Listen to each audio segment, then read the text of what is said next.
nag-drag yung dialogue. Puro sila debated.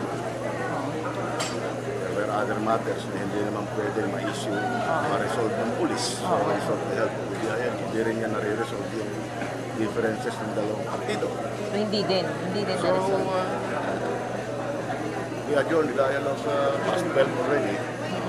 Midnight? Ng tanghali. Tanghali. Sir, the issue of the parade route in Pintados was resolved. In the afternoon of that... But the legal basis, sir, dun sa rota is the special permit. Special permit, yung inaano naman ng Pintados, yung TRO. Hindi naman sa TRO, wala naman nakalagay na ruta. Na rota, ngayon. So malinaw, sir, walang rota. Hindi. Kung merong mga ruta doon, hindi yung sinunod sana ng nila. So, pero walang nakalagay na ruta. I think sa ngayon, the issue is yung police dito did not implement the TRO. Yung lahat ng issue sa akin ngayon. Hindi mo raw pinakinggan yung TRO. Anong pinakinggan? Binasa siguro. Hindi ko na pwede pakinggan. Binasa mo talaga, sir? Binasa ko. At saka walang nag-specify na rota. Walang nowhere in the temporary restraining order, if you have a copy of it, nowhere in that TRO was mentioned yung PNP or police. Tsaka, hindi ka na. Ang temporary restraining order na yon was issued by the judge as a result of the hearing of a civil case filed by the Pintados Festival Foundation against the City Hall. So, civil suits, lahat ng desisyon ng civil suits, sheriff ang nag-i-implement po niyan. So, sheriff, pag papasok ang pulis, kung may formal request yung sheriff na mag-implement ng court decision na yon to the police. Tapos, it should have, aside from that formal request ng sheriff, there should be a valid court order directing the police to assist the sheriff in implementing that court decision. In which case, wala nun. So, wala kaming... Insofar as the implementation of the TRO is concerned, walang pakialam yung pulis doon. Pero bakit po nakapagtataka, biglang umagit na ang pulis at hinarang yung Pintados? Hindi namin hinarang po ang Pintados. Kung titingnan mo, i-review mo mabuti yung video po. Ano? Ganito kasi, niram ng Pintados supporters yung barricade. So the aggression came from them. And pagkatapos noon, kukuyugin nila yung Tomeco at saka mga taga City Hall. Di po ba? Nakikita yun doon sa video. Doon kami nagpagitna kasi magka-clash yung dalawang grupo. Kung makikita mo po doon sa video, hindi kami across the street. Kung hindi, parallel to the street yung deployment ng CDM namin. That's very clear.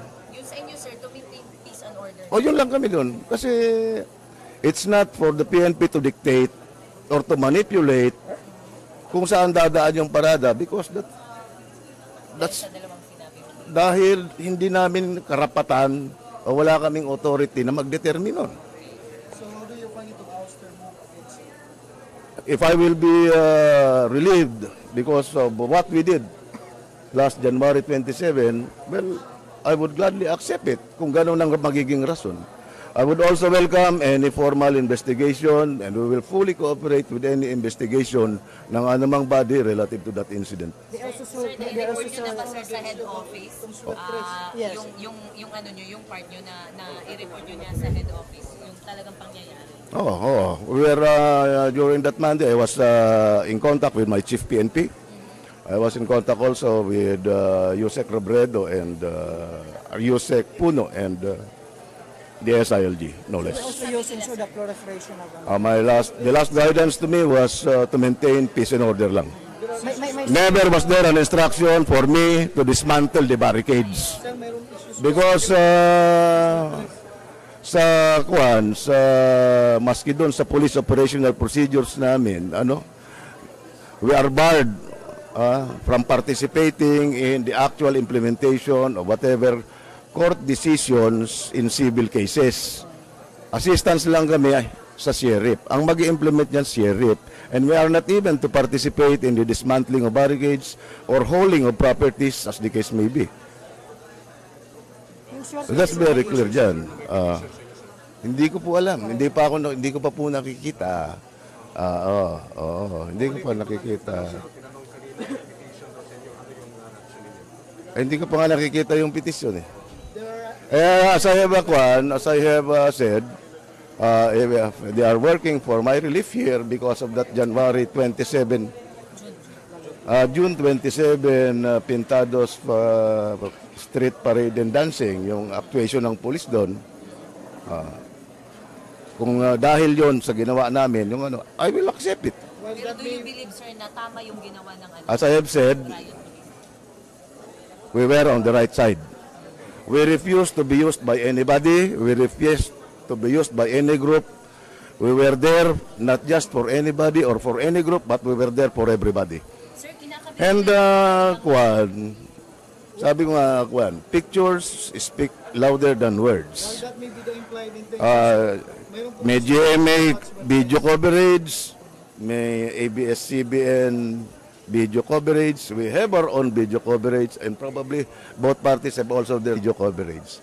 We were being lambasted doon nga sa na-capture yun. Ay, kung ano-ano masasamang salita na hindi naman namin pinatulan.